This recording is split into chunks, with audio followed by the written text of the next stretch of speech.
Hey guys, and welcome to my channel. So today I'm going to show you how to make a garage door for a Diorama build the Ding Dong Vision way.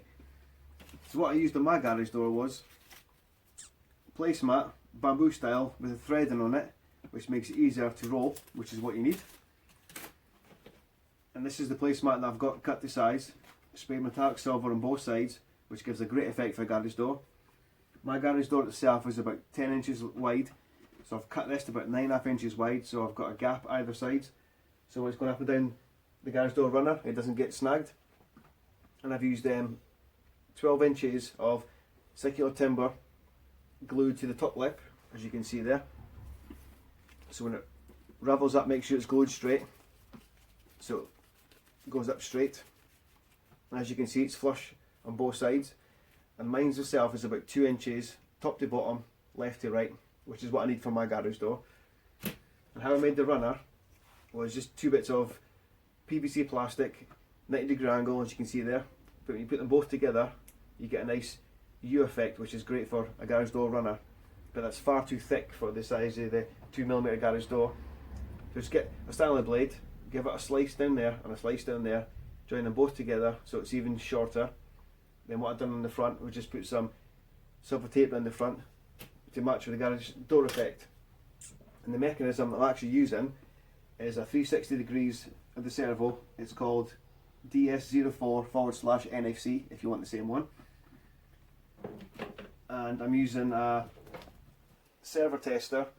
It's called CCPM Servo Consistency Master. You could use an on-off switch, but I decided to use this so I can have, like, depends on how fast I want to go up and down to the garage door. Just a normal standard LiPo battery. So if I give you a little test there. So as you can see, it goes left and it goes right at various speeds by using this servo that I'm using. This bit of wood here is spinning, but when it's glued to the side of the Diorama, it won't move.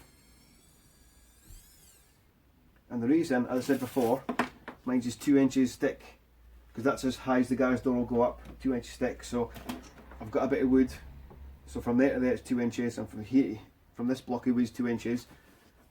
So when I put this up to the top of the garage door, and that's glued there, and then when I turn it on, it's not going to get snagged. I've got enough room for the garage door to move up and down freely, and also down on the runners. So if you look at the front of it, so I put the garage door in, it gives a great effect. As you can see, looks cool. So the reason why I'm making this video is just to show you how to make a garage door, a battery operated one. But this full build itself, I've got the garage here and the showroom there, which will be on the channel at some point when I get it finished.